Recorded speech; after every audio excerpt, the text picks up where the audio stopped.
Hola, buenos días, buenas tardes, buenas noches. ¿Qué tal? ¿Cómo les va? Voy a compartir con ustedes algunas reflexiones, algunas ideas, algunas notas, algunos comentarios, algunas críticas, respondiendo a la invitación del querido Centro de Graduados de mi querida Facultad de Derecho, de mi querida Universidad de Buenos Aires. Se trata de, para mí, de despuntar el vicio, teniendo en cuenta que hace muchos años, 2006 o 2007, prácticamente no hay martes del ciclo lectivo del año en la facultad en que no voy de 19 a 21 a dar alguna clase o alguna charla en general sobre el proceso laboral y además en algunas otras ocasiones sobre el proceso civil desde esta perspectiva para los graduados. Así que ante la invitación de la activísima Silvina Pequé del Centro de Graduados, pensé en compartir con ustedes, ante todo este título que apuntaba a la venta, entre comillas, de esta charla, la actualización de los sistemas de litigación en tiempos de coronavirus. ¿Llegó para quedarse? A propósito de la firma digital, las notificaciones por WhatsApp y las audiencias por videoconferencia. Voy a dividir la exposición en una primera etapa aludiendo al estado de cosas hasta el 19 o 16 de marzo, ya lo comentaré después, de 2020. Luego abordaré distintas, fundamentalmente acordadas y algunas otras resoluciones dictadas ya a partir de la que voy a llamar crisis, para terminar haciendo referencia a algunos criterios que surgen de resoluciones o sentencias o mecanismos que están aplicando los distintos tribunales. Desde ya que en el primer tramo me voy a referir al expediente digital con la aclaración para ustedes, fundamentalmente para muchos de ustedes que seguramente no me conocen, que soy un verdadero inmigrante digital. Ese mono de allí abajo soy yo, porque por supuesto que como, si bien no nací en el 63, como Fito Páez, nací en el 64. Así que mi primaria, mi secundaria y mi universidad se desarrollaron en una era no digital, si ustedes quieren, en la prehistoria. Y mis primeros años de vinculación con la litigación en un estudio jurídico antes de recibirme y ya recibido, promediando los 80 integrados como abogado, también transitaron con la máquina de escribir. Así que el salto cualitativo que se empezó a producir en ese tiempo y en el estudio fuimos, de alguna manera, un poco precursores, porque recuerdo perfectamente que en los últimos años de los 80 teníamos una Texas Instrument que compartíamos, por supuesto, los varios abogados del estudio y los empleados del estudio. Recuerdo perfectamente que teníamos una impresora y que la podía utilizar naturalmente aquel que estaba haciendo un escrito de fuste, una demanda, una contestación de demanda, un alegato, una expresión de agravios. Así que en aquellos tiempos de ninguna manera podía imaginarme los puntos que vamos a tocar hoy, no podía imaginarme que hace un año y pico hacía la recorrida de tribunales virtualmente desde el Central Park en Nueva York, dejando nota en el libro de asistencia virtual, sobre eso voy a hablar luego hoy, y tampoco que junio, fines de junio, principio de julio de 2019, por ejemplo, recibí el aviso de cortesía que me llevó a ver la notificación electrónica de una sentencia muy esperada de la Cámara de Apelaciones Civil en aquel caso. Pero esto tiene que ver con la era digital, con el expediente digital, que es el primer punto que voy a tratar, que comprende no solo el primer avance que tuvimos en esta materia, y hablo en términos generales, de las notificaciones electrónicas, sino también de los escritos electrónicos y de las audiencias que se van a integrar a un expediente que no necesariamente, o que aspiramos a que cambiemos, a que innovemos y que abandonemos de manera masiva la oralidad actuada.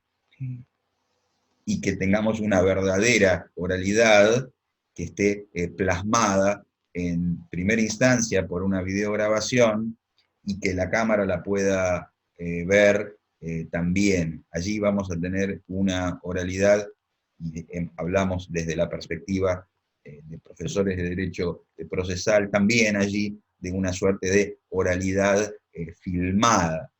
El fenómeno que estamos transitando lentamente desde hace algunos años y aceleradamente, diría, desde hace un mes, lo podemos, o por lo menos en parte, podemos usar un sustantivo que me gustó mucho cuando lo leí por primera vez en una acordada del Superior Tribunal de Justicia de la provincia de Córdoba, referida a las notificaciones electrónicas hace unos cuantos años, llamado despapelización.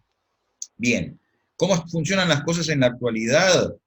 Hasta marzo de 2020 tenemos que diferenciar, como la mayoría de ustedes tiene presente, el régimen a nivel nacional y federal del régimen o de los regímenes de otras provincias, particularmente voy a hacer referencia a la provincia de Buenos Aires, porque a nivel nacional estamos en este punto relativamente atrasados a propósito de los escritos con formato digital, porque seguimos teniendo la necesidad, como regla, de presentar los escritos en soporte papel y dentro de las 24 horas siguientes subir, como ustedes saben, el escrito al sistema Lex 100.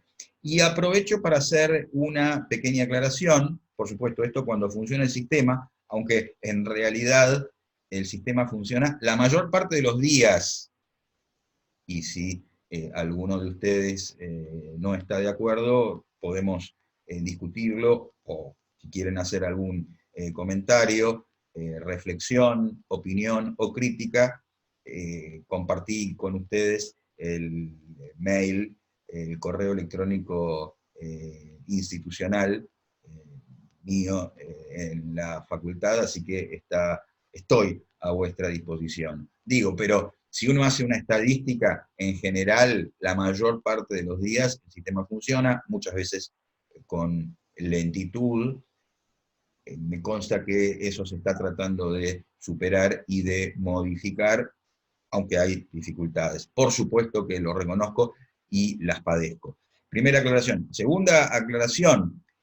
No es necesario escanear el escrito firmado por nosotros o firmado por nuestro cliente y firmado por nosotros y luego subirlo al sistema. El escrito que presentamos en soporte papel con el acuse de recibo del juzgado, no lo hice nunca o casi nunca desde la vigencia del sistema, acordada 3 del año 2015, venimos desde el 2011 avanzando en este camino, pero se profundizó en 2015 y 2016. ¿Qué hago? Normalmente hago el escrito en Word, asumamos que soy letrado apoderado, lo imprimo, lo firmo, lo presento, lo convierto el documento de Word, no el impreso, a PDF, lo convierto mediante Adobe y lo subo al sistema. Esto es mucho más práctico, es mucho más cómodo y además evita recargar el sistema. Este punto está recalcado en una de las acordadas o en una de las resoluciones para la provincia de Buenos Aires de la Suprema Corte. Bien, así que las presentaciones que hasta aquí se llaman electrónicas, en realidad son, como les decía, copias digitales. Ahora bien, avancemos. Un solo o una sola especie del género de los escritos judiciales estamos autorizados a subirlas directamente al sistema, a presentar, digo, insisto, hasta antes de marzo del 2020, a presentar el escrito solamente a través del sistema Lexien, hacer una verdadera presentación electrónica sin necesidad de presentar el escrito en soporte papel. ¿Cómo se denomina en las acordadas de la Corte Suprema? Escritos de mero trámite. Pero fíjense lo que pasó en 2019, en el caso que les exhibo, en el caso Valtelina. Se trataba de un recurso de queja, el recurrente hizo la presentación del recurso de queja por recurso extraordinario denegado, tratando de cumplir con los distintos requisitos de la Corte, de la acordada 4 del año 2007 y del Código Procesal Civil y Comercial de la Nación, pero omitió realizar y acompañar el depósito previsto por el artículo 286, hoy son 100.000 pesos, el año pasado el monto era menor. Entonces, como suele hacer la Corte Suprema, lo intimó a cumplir con el depósito en el plazo de 5 días bajo apercibimiento de tenerlo por desistido del recurso. El recurrente realizó el depósito y lo acreditó mediante un escrito de mero trámite, es decir, no lo presentó en soporte de papel, lo subió directamente al sistema. Y la Corte Suprema de Justicia de la Nación, en el voto de la mayoría, consideró inadmisible la presentación porque en los términos de la acordada 3 no se trataba de un escrito de mero trámite, sino que debió, dijo la Corte, haberlo acompañado en soporte papel y por eso le desestimó el recurso de queja. Voto de la mayoría, que no comparto, sí comparto en este punto el voto del presidente de la Corte Suprema, Carlos Rosenkrantz, que ingresó al análisis de una cuestión procesal que generalmente le presentamos a los alumnos de grado, aunque pueda parecer una profundización innecesaria, cuando explicamos resoluciones judiciales y su clasificación, sentencias definitivas, sentencias interlocutorias y providencias simples. Y dentro de las providencias simples distinguimos las providencias simples, que llamamos de trámite, las que tienen naturaleza jurisdiccional, las que solo puede firmar el juez, de las providencias simples de mero trámite. Están autorizados a firmar, además del juez, el secretario, el prosecretario. Ver artículos 38 y fundamentalmente 38 bis y 38 ter y 117, y en la Cámara el 273, del Código Procesal Civil y Comercial de la Nación. Por lo tanto, consideraba este voto minoritario y en disidencia que el escrito acompañando una constancia de depósito, una constancia de transferencia bancaria, iba a ser resuelto con un téngase presente, con un agréguese la boleta de depósito acompañada, téngase por cumplido el requerimiento, y esa es una providencia simple que puede firmar el secretario o el prosecretario, es de mero trámite. Pero fue el voto minoritario. Se puso verdaderamente en crisis la noción de acceso a la justicia, la inviolabilidad de la defensa en juicio, la tutela efectiva de los derechos con el voto de la mayoría. No se trata de una verdadera involución, no se trata, como remarcaron algunos autores que trabajan el tema, que buscan llevar adelante la idea del proceso virtual, del proceso electrónico, como Bieli, como Carlos Camps, de un verdadero exceso ritual manifiesto, en términos de las palabras que suele usar la propia Corte Suprema de Justicia de la Nación. Cuando digo involución, cuando digo retroceso, no se trata aquí de que si la propia Corte está llevándonos de la mano, implementando sistemas que tienden al avance, que tienden a un proceso flexibilizado en cuanto a sus formas, no es una involución que ahora se haya considerado que, habiéndose efectuado el depósito, la no presentación del escrito en soporte papel lleve a la declaración de inadmisibilidad, lleve a la desestimación.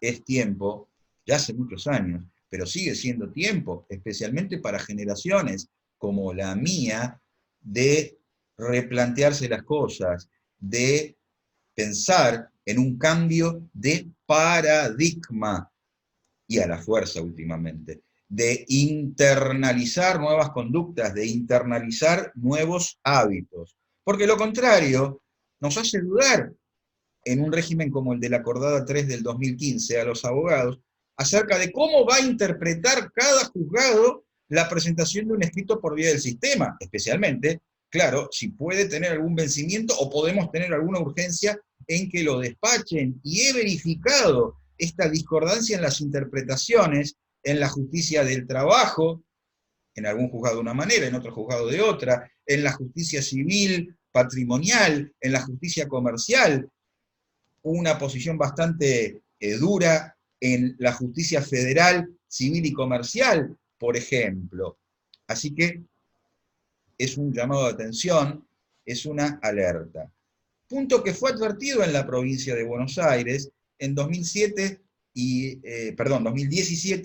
2018, y esto llevó a que, como regla, los escritos se consideraban de mero trámite, y en la provincia de Buenos Aires ya a partir de ese momento debían no presentarse en soporte papel, salvo los que no fueran de mero trámite. Y para evitar situaciones como las que les conté del fallo Valtellina, se realizó una enunciación en acordadas acerca de cuáles escritos debían presentarse en soporte papel por no considerarse de mero trámite.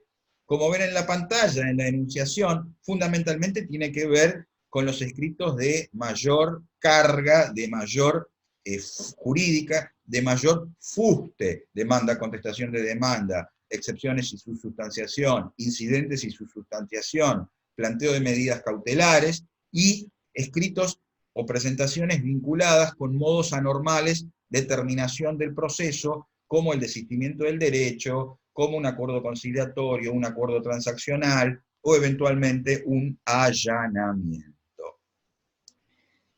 Bien, avancemos. Un detalle diferente en la provincia de Buenos Aires hoy es que cuando se trata de escritos a presentar, la excepción a la regla, en soporte papel, luego de la presentación, el abogado tiene que presentar un escrito, subir un escrito electrónico al sistema, adjuntando la copia del escrito presentado en soporte papel, no el escrito mismo como en el sistema Lexien a nivel nacional, y adjuntando el escrito electrónico directamente, no necesita, como les decía antes, escanearlo, también dentro del plazo de 24 horas. ¿Qué es lo que viene? Bajo este título quiero englobar dos anteproyectos, o dos proyectos, podemos denominarlos ya a esta altura, elaborados en la Nación y en la provincia de Buenos Aires, y que ambos tienen tratamiento legislativo en el Congreso Nacional y en la legislatura de la provincia de Buenos Aires. A nivel nacional se trata de un anteproyecto elaborado por una comisión de notables profesores, con quien me une una vinculación de amistad o académica con la mayoría de ellos, que primero trabajaron en las bases, convocados por el Ministerio de Justicia en 2018, 2019, y luego en 2019 presentaron el anteproyecto que ingresó al Congreso de la Nación en octubre del año pasado. Como es un código, mantiene su estado legislativo, y la idea era que se pudiera tratar en 2020. Ahora parece tan difícil. Y en la provincia de Buenos Aires también tiene estado legislativo un proyecto elaborado en la misma línea, en ambos casos de nuevos códigos procesales, y ellos incluyen un proceso electrónico o un expediente digital, válido para los escritos, válido para las resoluciones judiciales, válido para las audiencias, válido también, aunque no haga la sustancia de la charla de hoy, para las subastas a nivel nacional, porque en la provincia de Buenos Aires ya lo tienen regulado en el Código Procesal. Avancemos. Cambio trascendente, entonces, todas las actuaciones judiciales serán electrónicas en este anteproyecto. Todo el proceso se aspira a que sea digital, desde la demanda misma, con la documental que habrá que subir al sistema y que eventualmente el juzgado requerirá los originales. En cualquier momento del día, justicia, los 365 días del año es la aspiración, facilitar el acceso, ampliar el acceso a la justicia, al sistema jurisdiccional para la respuesta a los ciudadanos. Por supuesto que se mantiene también el plazo de gracia para las presentaciones agónicas a nivel nacional, las dos primeras, a nivel de la provincia de Buenos Aires, las 4 primeras. Cabe señalar que se incluye en el proyecto nacional el oficio electrónico, aunque hoy lo tenemos funcionando de manera limitada, pero lo tenemos funcionando a través de los denominados DEOs. Se especifica, esto se incluye a nivel nacional, porque hasta ahora lo teníamos en acordadas de la Corte Suprema, la necesidad de denunciar el domicilio electrónico del abogado, de la misma forma en que hoy tenemos que constituir el domicilio procesal, esto es en la primera presentación, y en la provincia de Buenos Aires se agrega la necesidad de denunciar el domicilio electrónico, incluso en el ámbito de la audiencia de mediación. Un aspecto notable que les quiero remarcar del proyecto nacional tiene que ver con la ampliación de las facultades procesales del letrado patrocinante. Ustedes saben que el letrado puede actuar en un proceso como letrado patrocinante o como letrado apoderado. Al margen les digo, porque no está en la pantalla, que respecto de los poderes, el criterio de la comisión redactora ha decantado, se ha inclinado por una de las dos tesis previstas en la doctrina para el otorgamiento de poderes para actuar en juicio a partir del nuevo Código Civil y Comercial y la regulación de los instrumentos públicos del artículo 1017. Pues, como alguno de ustedes tendrá presente, se ha suprimido allí, en el Código de Fondo, la necesidad de la escritura pública para el otorgamiento de poderes, y entonces, a partir de ese momento, se generaron dos interpretaciones en la jurisprudencia a nivel nacional y de las distintas provincias del país y de la doctrina. Uno, es necesario seguir otorgando los poderes a través de una escritura pública, que es mi postura sobre la base del artículo 47 del Código Procesal Civil y Comercial de la Nación, y otras posturas sostienen que como esta formalización no es exigida en el Código de Fondo, ver también el artículo 363, no lo puede exigir el legislador procesal. Y esa es la interpretación del anteproyecto que nos permite otorgar poderes en instrumentos privados. Esa es una forma de actuar, la de los letrados apoderados. La otra forma de actuar a través de letrados patrocinantes, como ustedes saben. Sin embargo, ahora en el anteproyecto, la regla es que el abogado puede suscribir los escritos sin la firma de su patrocinado, salvo los que acá se detallan, y vamos otra vez a los escritos más pesados, entre comillas: demanda, contestación de demanda, actos procesales vinculados con acuerdos que van a tener efecto de cosa juzgada, conciliación, transacción, y lo vinculado con la percepción de sumas de dinero. Es más, aún respecto de esos actos, existe la posibilidad que sin que el cliente me otorgue un poder, simplemente me otorgue una autorización. Como remarco abajo, percibo un fuerte cambio en nuestras tradiciones para la litigación en este campo. En el caso de la provincia de Buenos Aires, hay verdadera, y esto lo voy a tratar luego, hay verdadera firma digital, no verdadera firma electrónica, pero la firma digital le pertenece al abogado. Por lo tanto, el abogado presenta el escrito con firma digital. En este sentido, no hay mayores novedades en el proyecto del que les estoy hablando respecto de las actuales. Pero cuando se trata de la excepción a la regla y el escrito se tiene que presentar o requiere firma hológrafa en soporte papel del cliente, el proyecto de la provincia de Buenos Aires no requiere que el escrito con firma hológrafa se suba al sistema. Requiere que lo conserve el abogado como depositario. Bien, avancemos. Vuelve a haber un detalle en la provincia de Buenos Aires de los escritos de mero trámite, pero refleja casi exactamente las acordadas que les comenté antes, de 2017 y de 2018. En materia de audiencias, todavía no hablamos mucho de videoconferencias. En este anteproyecto se establecen que todas serán videograbadas y que se incorporará el registro al expediente electrónico. Se harán en el juzgado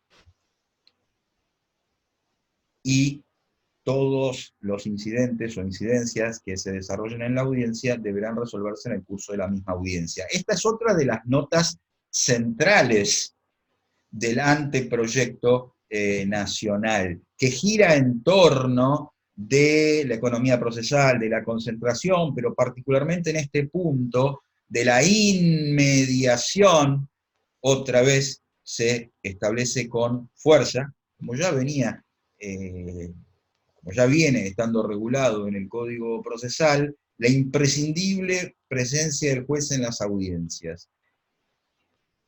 Pero todo el desarrollo del anteproyecto apunta a tratar de que por fin, alguna vez, esta prescripción se cumpla. Se jerarquiza esa presencia del juez en las audiencias porque se la castiga con una nulidad absoluta, no convalidable. Hoy es una nulidad relativa, y si todos hacemos como si el juez estuviera presente, si los abogados, como habitualmente ocurre, consentimos, el vicio queda purgado y todos aceptamos después que el acta quede, en el acta quede asentado, abierto el acto por su señoría, al principio, y al final, firmando los comparecientes, después de su señoría, y por ante mí, el secretario que doy fe, y no está ni el juez ni el secretario.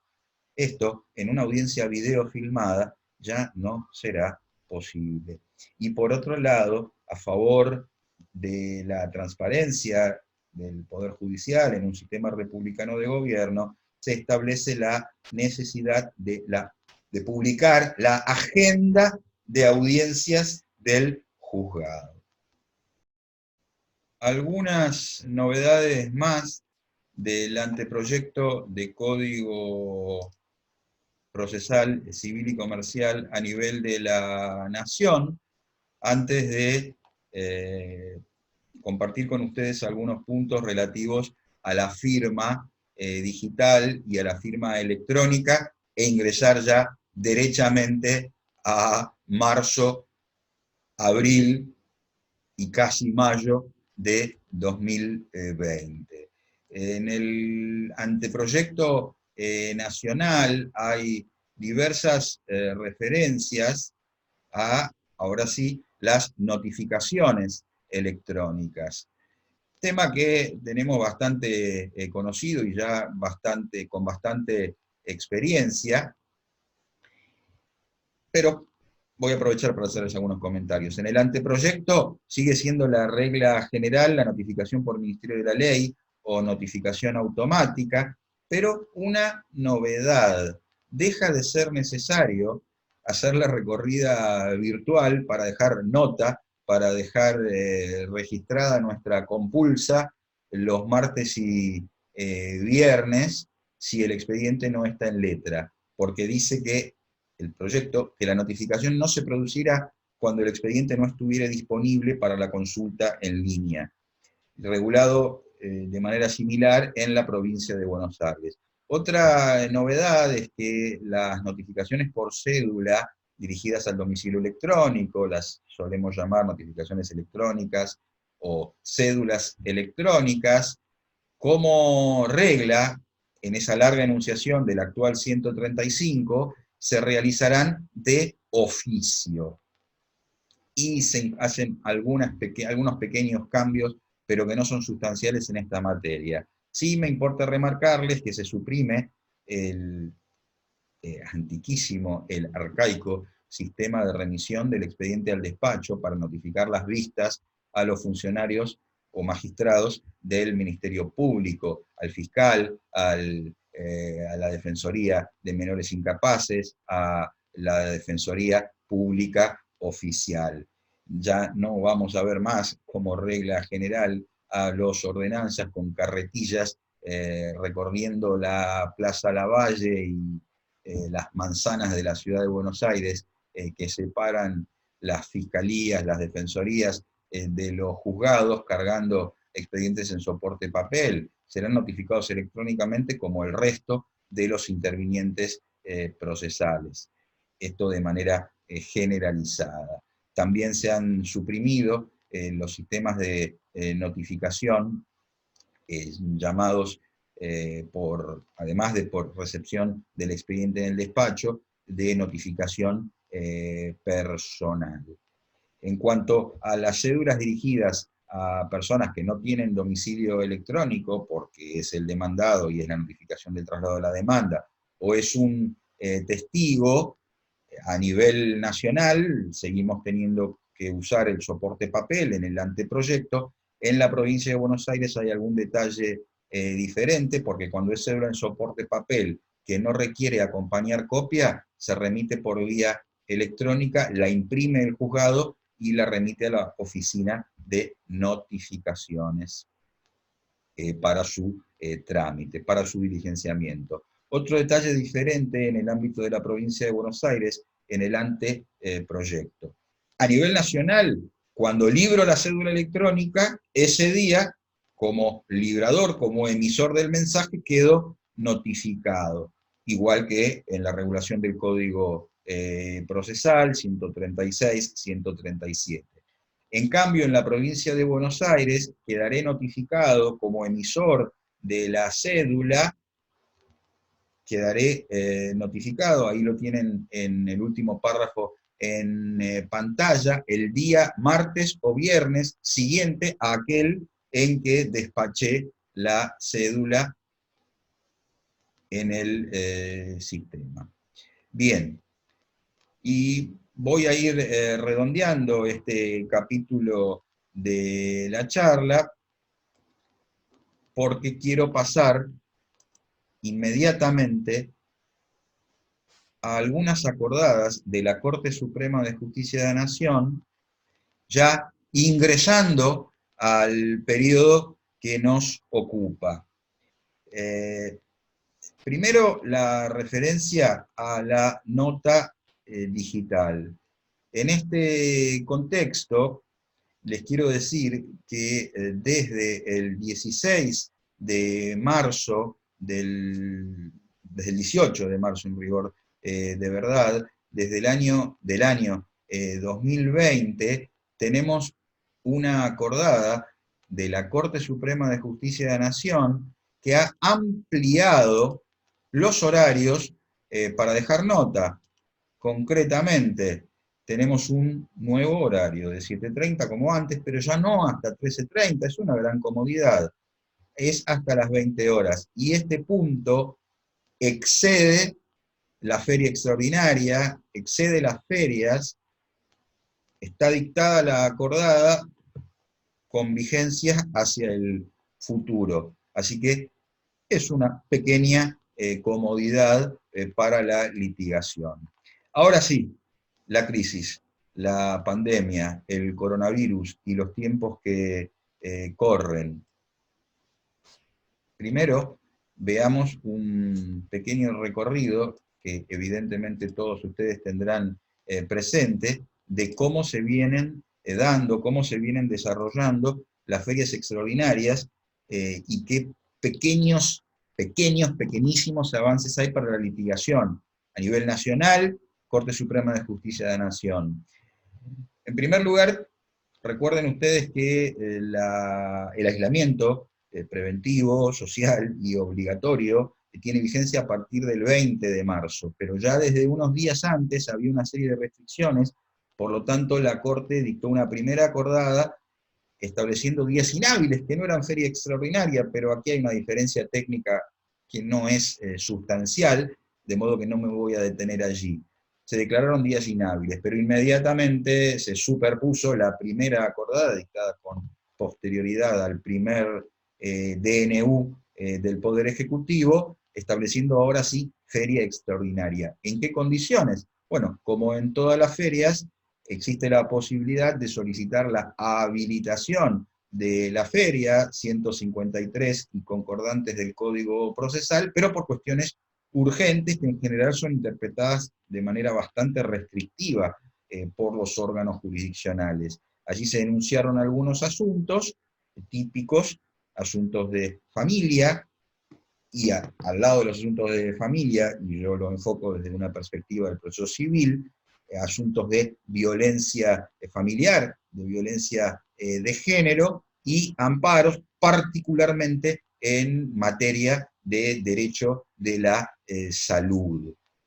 Por primera vez, observo, se hace allí una referencia al home office de los jueces, de los magistrados y de los funcionarios y empleados para permitirles trabajar desde su domicilio, en la medida en que cuenten con los medios.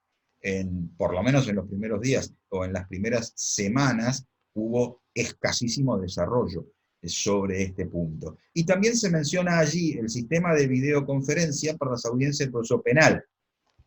Antes pasé por alto rápidamente que estaba en la pantalla, pero no se los remarqué, que en el anteproyecto de Código Procesal Civil y Comercial de la Nación se incluye la posibilidad de las audiencias por videoconferencia para los testigos que se domicilien a más de 70 kilómetros de la circunscripción territorial del juzgado, o bien que acrediten que no se pueden desplazar hasta el juzgado.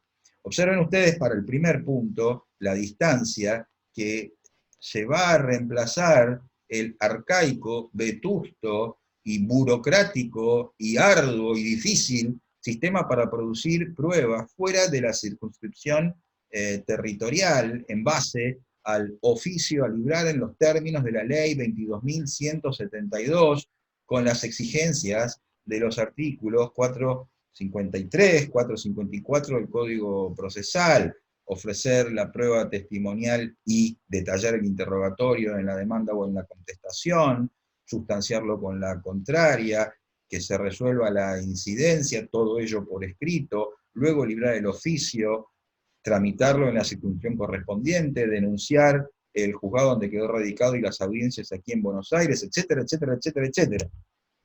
La videoconferencia permitiría reemplazar todo este complicado y poco económico sistema, y además lograría incluso la posibilidad de interactuar del juez que luego va a dictar sentencia con los testigos que viven en otra ciudad, por ejemplo. Bien, sigo con las ferias extraordinarias que ustedes tienen detalladas allí.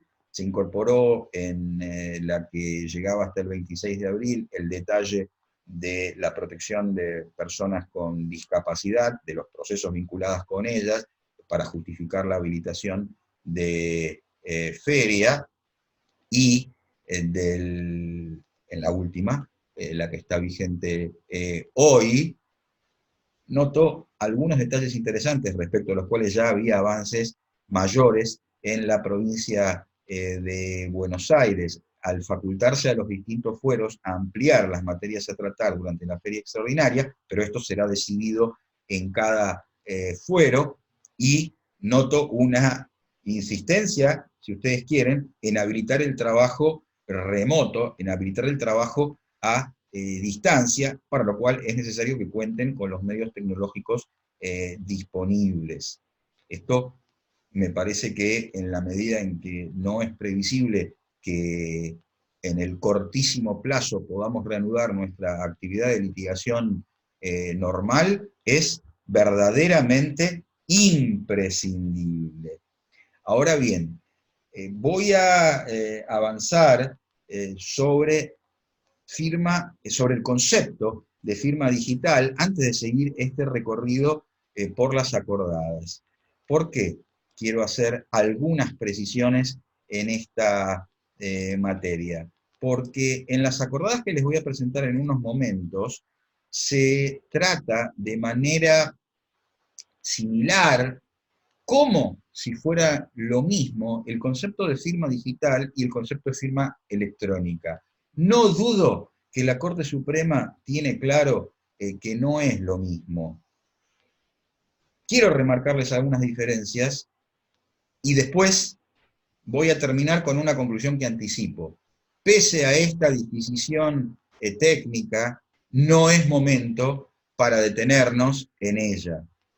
Aceptemos las cosas como son, porque buscan que podamos avanzar, buscan que podamos litigar, buscan que nuestros clientes puedan obtener respuestas, vistos de la perspectiva del abogado litigante, buscan que los justiciables puedan tener respuestas, vistos de la perspectiva del órgano jurisdiccional. Y cuando superemos la crisis, entonces vamos a implementar los sistemas que nos permitan tener firma digital, que es más segura, y no solamente firma electrónica en la litigación.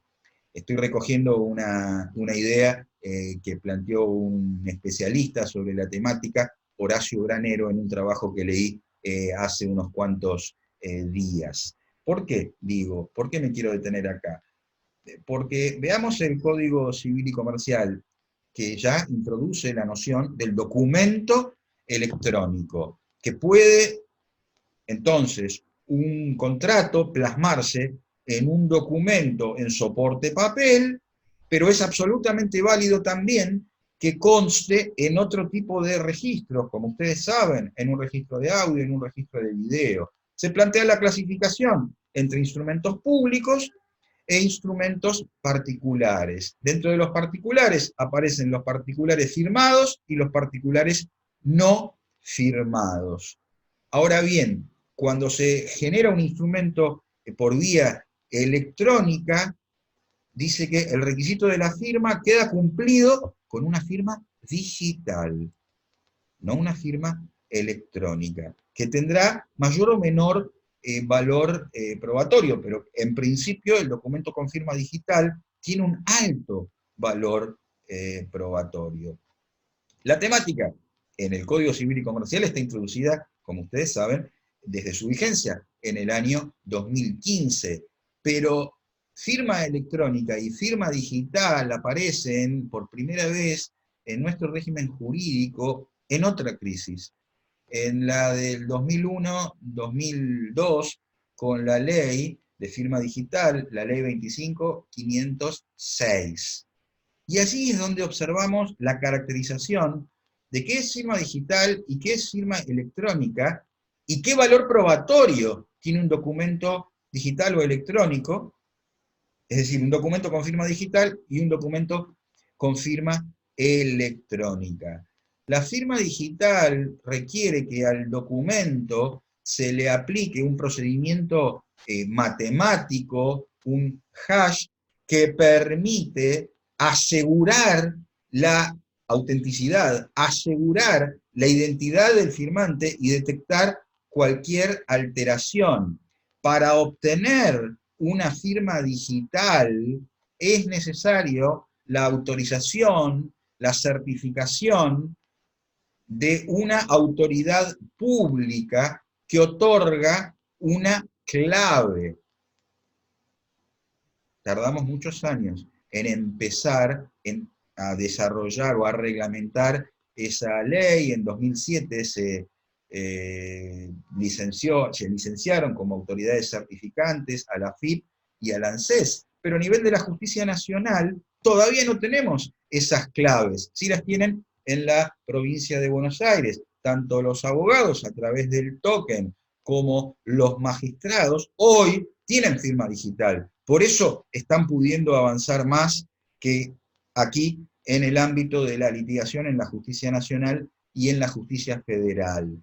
Lo relevante en este punto es que frente a un conflicto, si hubiera un proceso en el que estuviéramos discutiendo en base a una prueba de un documento digital, de un documento con firma digital, el valor probatorio de ese instrumento es mayor que si tuviera firma electrónica. ¿Por qué? Porque se presume auténtico en este punto, como si fuera un instrumento público. En cambio, estamos frente a una firma electrónica cuando se utiliza cualquier mecanismo de autenticación digital que no constituya una firma digital, o sea que no tengamos, no contemos con esta clave pública que asegura la autenticidad, que asegura la identidad del firmante, que asegura la inalterabilidad. Así que estrictamente, hoy, cuando nosotros, hasta marzo del 2020, subimos una copia de un escrito al sistema, es una firma electrónica. De todas maneras, está presentado el escrito en soporte papel. Pero como vamos a repasar enseguida, hoy en tiempos de feria extraordinaria, nuestras presentaciones tendientes a habilitar la feria, las hacemos con firma electrónica, aunque sus efectos se, de alguna manera, consideran con un criterio análogo, es un como si se tratara de una firma digital. A esto me refería con la puntualización, con la crítica y con la necesidad de encarar este problema un poco más adelante. Sigamos avanzando. Vamos ahora a repasar las novedades o las acordadas, y lo he separado en distintas presentaciones gráficas, según se trate de la firma electrónica, de la actuación del órgano jurisdiccional primero y de la actuación de los abogados después. En cuanto a la firma electrónica de las distintas acordadas dictadas por la Corte Suprema, desde la 4/2020 hasta la 13 del 2020, se desprende, fíjense que la Corte no ignora el punto, habla de firma electrónica y firma digital, para todos los jueces y funcionarios de la justicia nacional y federal. Esto quiere decir, pueden dictar las resoluciones en la feria extraordinaria sin necesidad de imprimir, de contar con un soporte papel, verdadera despapelización,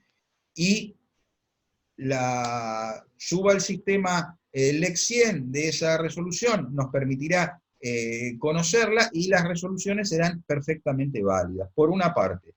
Y para que funcionen los órganos jurisdiccionales, especialmente los superiores, Cámara de Apelaciones y la propia Corte Suprema de Justicia de la Nación, al dictar estas acordadas reglamentarias o al dictar resoluciones reglamentarias, Corte y cámaras, se les permite hacerlo a través de acuerdos, de reuniones virtuales. No tenemos establecido aún un procedimiento específico, un mecanismo específico, un programa específico a estos fines. Vamos ahora a mirarlo desde la perspectiva de los abogados. La firma electrónica vinculada con nuestra actuación permanente, la presentación de los escritos, y no voy a perder de vista el nuevo régimen de demandas, y no voy a perder de vista, por supuesto, la cuestión de los giros en estos tiempos tan duros para todos nosotros. Así que, firma electrónica de abogados. Todas las presentaciones, esto tiene que ver, fíjense, desde el 18 de marzo del 2020, porque en ese corto periodo de 16 de marzo a 18, a 19 de marzo, podíamos enviar escritos, ya no solo escritos de mero trámite, todo tipo de escritos a los juzgados, porque ya no podíamos presentarlos en soporte papel, porque se había restringido la circulación en los tribunales, y esos escritos estaban presentados con firma electrónica, sin soporte papel. Eso rigió desde el 18 de marzo y el 19 de marzo, pero es el futuro, es el futuro. Para aquellos de ustedes que no hayan presentado escritos esos días 18 y 19 de marzo, ni les haya tocado pedir habilitación de feria desde el 20 de marzo en adelante, cuando ingresen al sistema se van a encontrar con una leyenda como las que ven allí en la pantalla. La firma electrónica regulada por el artículo 11 de la acordada 4, la obtendrá, si aún no la tuviera, al enviar el próximo escrito. Así que es muy sencilla la adhesión a este sistema.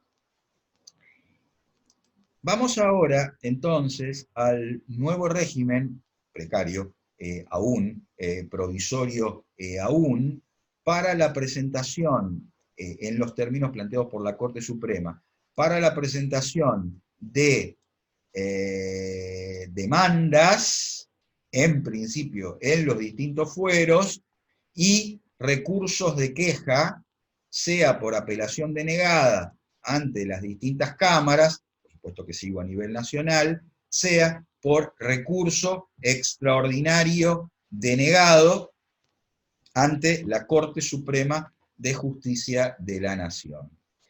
Como probablemente hayan leído, desde el 20 de abril del 2020, la demanda se presenta para ser sorteada también en forma electrónica, en forma virtual, sin soporte papel.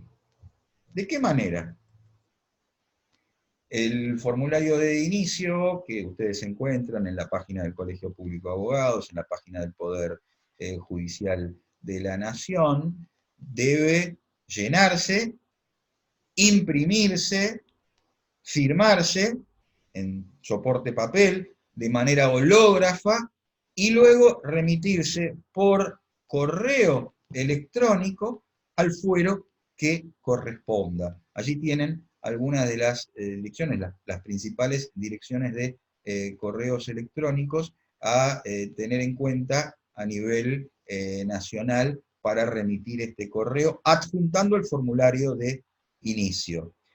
La mesa de entradas sortea la causa, sortea el expediente y nos remite por correo electrónico también la carátula con los distintos datos. A partir de allí podemos ingresar al sistema, al portal del Poder Judicial a través del sistema LEX 100 y cargar, subir al sistema la demanda, no necesariamente sostengo escaneada, sino directamente el archivo en PDF de la demanda que generamos en nuestro Word o el sistema que utilicemos, convertida a PDF, la subimos al sistema, como subimos hasta hoy las copias, acompañamos también la documental y queda la demanda en condiciones de ser dictado el primer despacho en los términos de los artículos 337, 338 del Código Procesal por el juzgado. Pero no se entusiasman, no se entusiasmen en esta feria extraordinaria, por lo menos hasta el momento en que estoy compartiendo con ustedes estos comentarios, pues inmediatamente, ese mismo día en que entró en vigencia esta acordada, por ejemplo, la Justicia Nacional en lo civil limitó el ingreso de demandas, o si ustedes quieren, aclaró que tanto el ingreso de demandas como recursos de queja por apelación denegada por vía electrónica, mencionado en esta acordada que estoy tratando, la acordada 12 del año 2020, solo aplica, solo se admite para cuestiones muy urgentes que no admitan demora. Así que es una advertencia o es un límite que nos puso la Justicia Nacional en lo civil. Bien, el próximo punto que voy a abordar para terminar la recorrida por las acordadas se refiere a la temática tan preocupante, tan importante, particularmente para los abogados litigantes como nosotros, de las libranzas, de los giros que incluyen, claro, los honorarios profesionales. Bien, hablemos pues de cómo podrán cobrar o pueden cobrar en este periodo de feria extraordinaria nuestros clientes y cómo podemos cobrar nosotros en caso de que haya fondos disponibles. La Corte Suprema de Justicia de la Nación se ocupó del tema con vigencia, a partir del 3 de abril de 2020. Se dispuso como causal específica para solicitar la apertura de la feria judicial extraordinaria, aquellos casos en que hubiera fondos depositados, dados en pago, relacionados con, a nivel del proceso laboral, indemnizaciones por despido y accidente de trabajo. Accidente de trabajo también podrían tramitar, algunos quedan todavía en la justicia civil. A nivel de la justicia civil patrimonial, particularmente indemnizaciones vinculadas con accidentes de tránsito. Y para todos los fueros, honorarios profesionales. Repito, siempre y cuando estuvieran dados en pago. Así que en principio no producto de un embargo, aunque, por ejemplo, si aún no estaban disponibles. Creo que habría o hay algunas situaciones que pueden asimilarse y que justifican de ser el caso de ustedes que hagan los planteos. Ahora bien, a este fin, saben ustedes que para la justicia laboral, el Banco Judicial es el Banco de la Ciudad de Buenos Aires, que funciona ya hace tiempo bastante bien las transferencias. En el caso del Banco Nación fue necesario que la Corte le requiriera la adaptación de sus sistemas informáticos. Por las referencias que tengo, para el capital venía funcionando ya bien, para los honorarios hubo que hacer esas adaptaciones, pero ya están funcionando. En el caso de la justicia civil, con algún cambio que se hizo sobre la marcha, actualmente esos escritos solicitando la habilitación de la feria, escritos electrónicos por supuesto, deben dirigirse al juzgado donde el proceso tramita, a eso se refiere la acordada, con juez natural. Cuando ustedes accedan al sistema, si no lo hacen desde antes de las ferias o desde antes del 18 de marzo, van a encontrar una opción más. Ahora pueden ustedes presentar escritos dirigidos a los juzgados donde tramita el asunto, una opción; otra, dirigidos a los juzgados de feria, que están específicamente indicados según cada uno de los fueros y según va variando en función de las acordadas o reglamentaciones o resoluciones que va dictando cada fuero para nombrar juzgado de feria. La orden de pago se hace por transferencia, salvo que, dice la justicia civil, no fuera posible, y entonces se entrega el cheque en soporte papel a través del juzgado de feria al interesado. En la justicia laboral, desde el principio, ya, cuando digo desde el principio, digo desde el 3 de abril del 2020, desde que empezó a funcionar este régimen, cada uno de los juzgados que tramita los asuntos estaba autorizado para ordenar el libramiento de los fondos. Pero fíjense esta resolución que les traigo como modelo. Si bien se refiere a un perito, es un despacho modelo que en realidad no aplica íntegramente respecto de los peritos. Fíjense, el juzgado despachó que primero se requería una caución juratoria. Bueno, eso sí tiene que ver con el perito, pero podría requerírsele también al letrado que solicitara el libramiento de un giro. Acá la preocupación pasa por cómo hacer funcionar el consentimiento del artículo 3 de la vieja ley de 1915, 9667.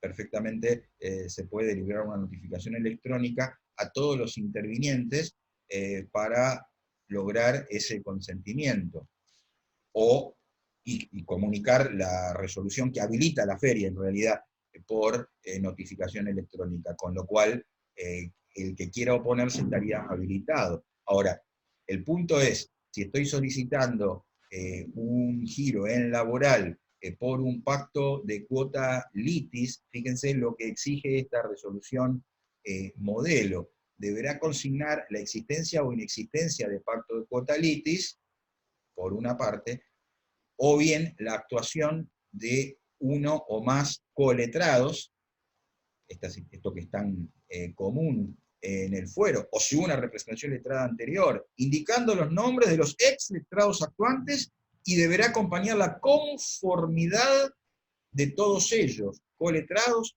o letrados anteriores. Aquí se complica, pero hay una justificación vinculada con la responsabilidad del juzgado y de los funcionarios si ordenan el libramiento de un giro.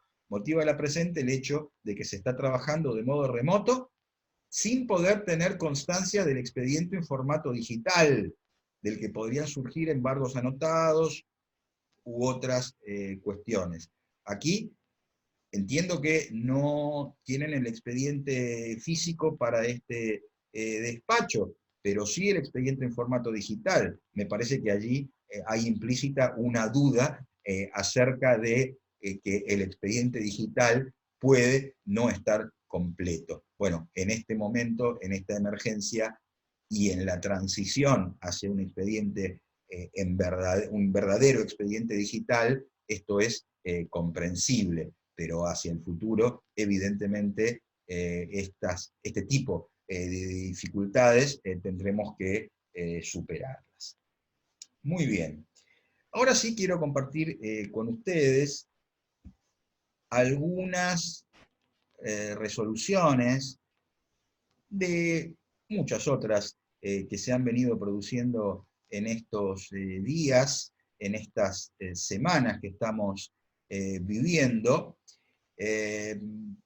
y que justifican alguna mención específica.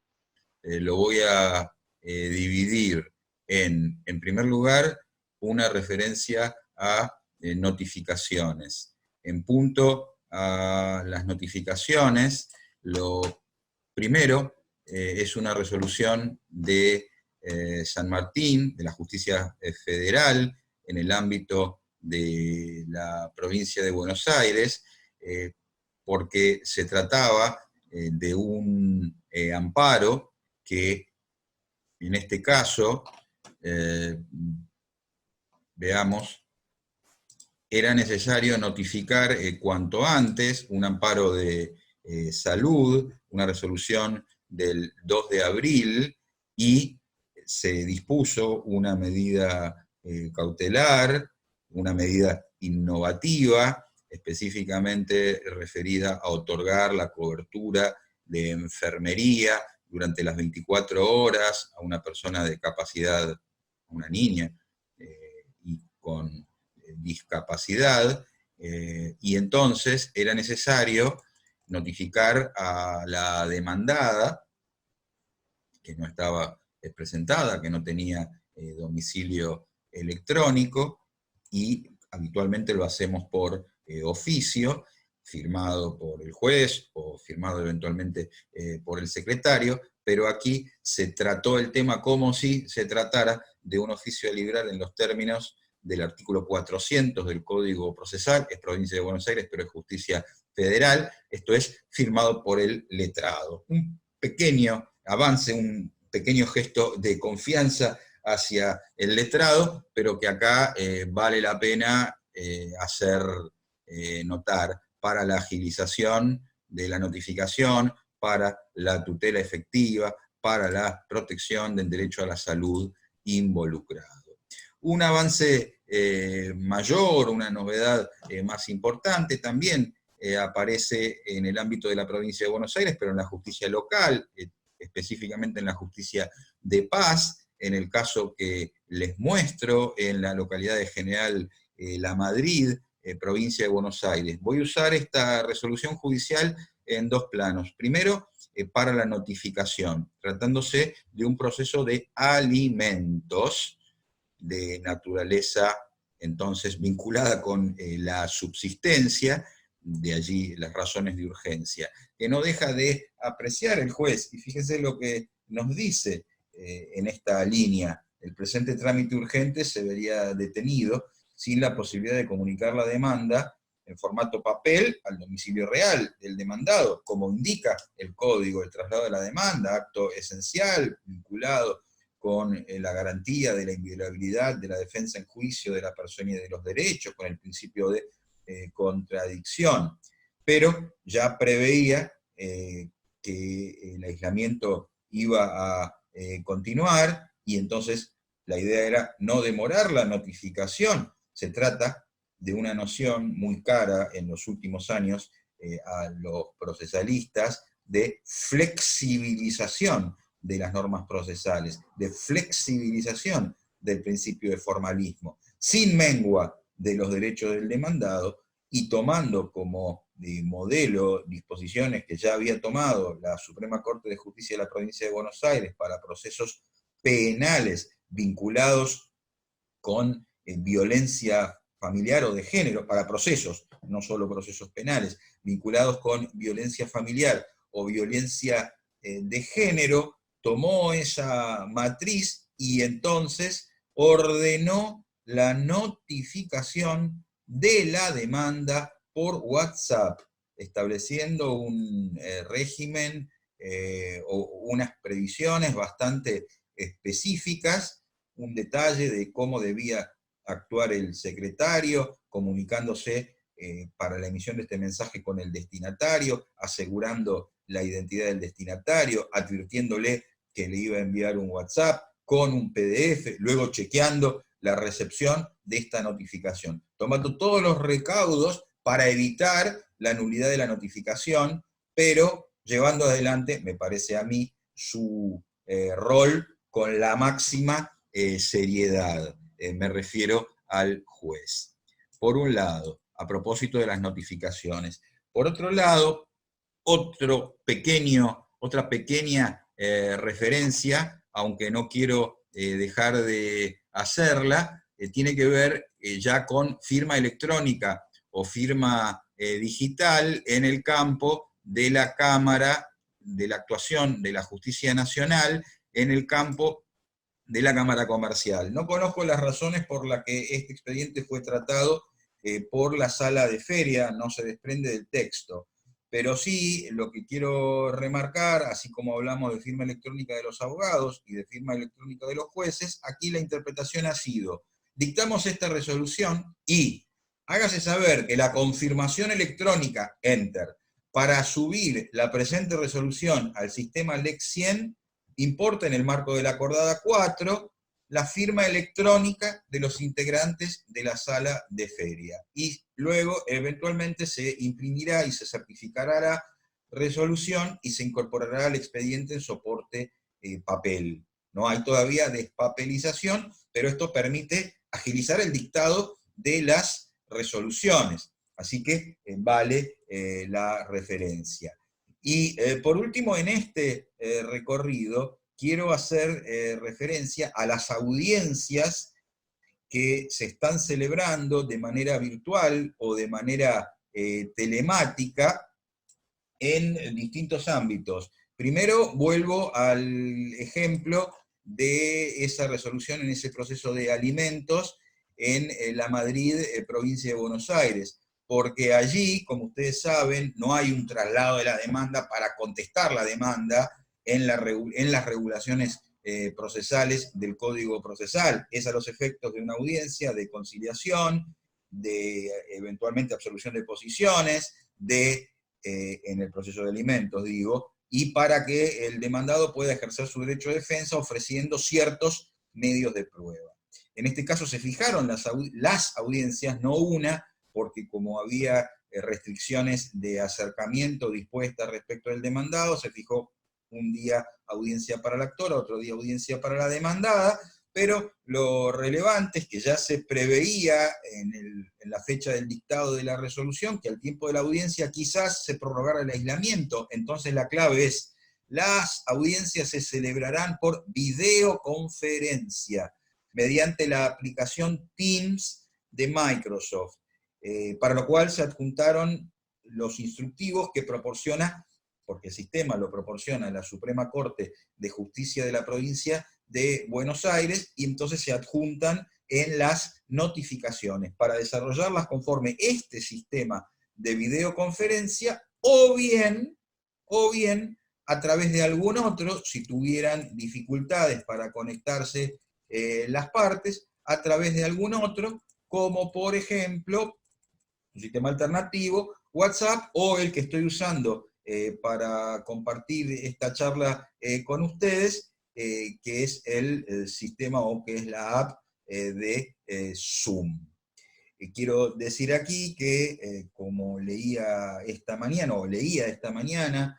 un trabajo de un juez en lo civil y comercial de San Martín, provincia de Buenos Aires, Pablo Maresca, que precisamente cuenta que ha tomado en estas últimas 2 o 3 semanas más de 10 audiencias a través de la aplicación Teams, que ha funcionado muy bien, ha tomado audiencias dentro del plan de oralidad, virtuales quiero decir, dentro del plan de oralidad, llamadas preliminares, llamadas en el fuero civil y comercial de vista de causa, y también de testigos, según cuenta, con entusiasmo y con participación de partes y letrados, y que además, casi a título anecdótico, nos relata que la asistencia ha sido casi perfecta y que la puntualidad ingresando a la antesala o a la sala de espera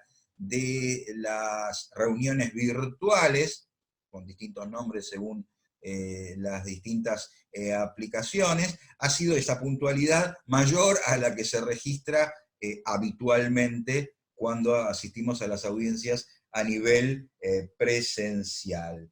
Así que vale también esa experiencia que nos relata este juez. Otra referencia que quiero hacer con ustedes tiene que ver con Córdoba, con una medida cautelar que se ha adoptado allí en un caso de un amparo de salud en el que era menester desarrollar una audiencia previa a la designación o previa a la resolución de la medida cautelar, y fíjense entonces cómo nos va relatando la resolución judicial, cómo se desarrolló el acto. En Córdoba, el 30 de marzo, se realizó la convocatoria, la audiencia, con la modalidad de videollamada, en presencia del vocal, doctor Massimino, que habilitó el día inhábil, y se encuentran presentes, nos cuenta, en esta modalidad de videollamada, la señora G, madre de la niña, su letrada patrocinante, el apoderado de la demandada, la defensora o la asesora de menores, va relatando los pormenores, la intervención y las manifestaciones de cada uno, y luego comparece, se integra a la audiencia el padre de la menor, y así se llega a adoptar la resolución en el acto, admitiendo parcialmente la medida cautelar, y además se requiere una contracautela, pero que no se podía prestar de manera con una firma hológrafa en el acto. Entonces, fíjense la modalidad particular. La medida cautelar se dispone previa promesa de ratificación de fianza de un letrado y bajo su exclusiva responsabilidad. Y la letrada del actor ofrece su fianza y efectúa la promesa de ratificación. Formas de alguna manera artesanales de avanzar y de resolver cuestiones con buena fe, imbuidos de la idea de que el servicio de justicia tiene que funcionar, que tenemos que superar todas estas dificultades. Y con la misma idea y de la mano de los avances que vienen dándose en la provincia de Buenos Aires, quiero compartir con ustedes respecto de Morón, respecto de la Cámara de Apelaciones, que se dicta sentencia, en este caso, en un caso de accidente de tránsito con lesiones, la Cámara, de manera virtual, a través de un denominado acuerdo telemático o acuerdo virtual, en base a una directiva de la Suprema Corte de la provincia, economizar los medios. Los señores jueces de la Cámara se reúnen virtualmente con la presencia virtual del secretario, y hago notar, en la provincia de Buenos Aires los jueces ya tienen, desde antes de ahora, certificado digital. No lo tienen así los jueces todavía, los jueces nacionales y los jueces federales. Así que esta es la particularidad. Pudieron realizar el acuerdo y firmar esta sentencia de manera remota. Esto es lo destacable, esto es lo que viene, y en este campo, antes de terminar esta charla, o mientras estoy dando con ustedes esta charla, me llega por correo electrónico la resolución que acaba de dictar, la nueva resolución que acaba de dictar la Suprema Corte de la provincia de Buenos Aires,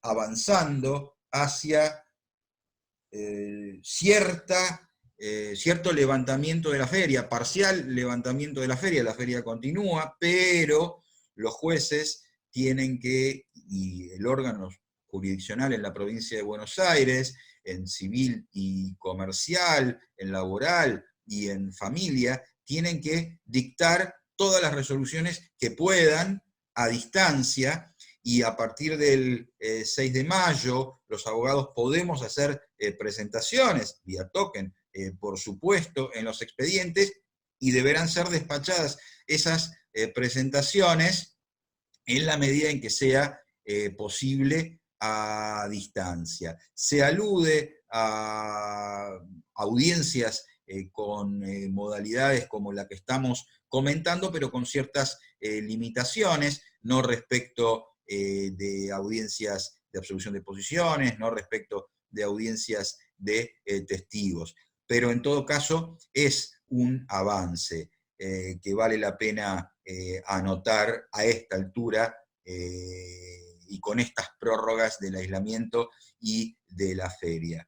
También quiero agregar como una suerte de ánimo, de darnos ánimo todos, especialmente la mirada hacia la preocupación de nuestros clientes y de nosotros los abogados litigantes, y por qué no, de todos aquellos funcionarios y magistrados que quieren cumplir debidamente con su importante rol institucional. Digo, quiero comentar otras novedades u otros avances de estos días.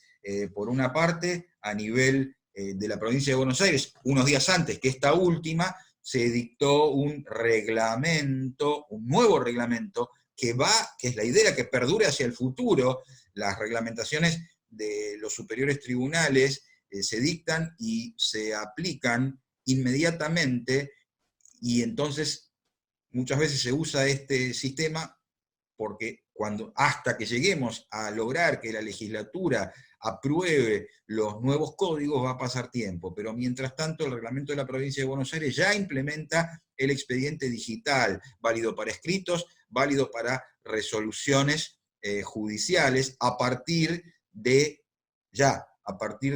este momento, a partir del 27 de abril de 2020. Por otro lado, también recientemente el Superior Tribunal de Justicia de la Ciudad Autónoma de Buenos Aires, esto es aplicable a la justicia local de la Ciudad de Buenos Aires, también dictó una resolución impulsando a que los jueces, los secretarios, los funcionarios trabajen a distancia y, por ejemplo, en los expedientes que tienen llamado de autos para sentencia, vayan trabajando en las sentencias, vayan trabajando en las interlocutorias que están en condiciones de dictar. Y por último, dos referencias que por ahora aplicarán en la medida en que puedan implementarse debidamente para los momentos de aislamiento, pero quizás en el futuro se puedan ampliar.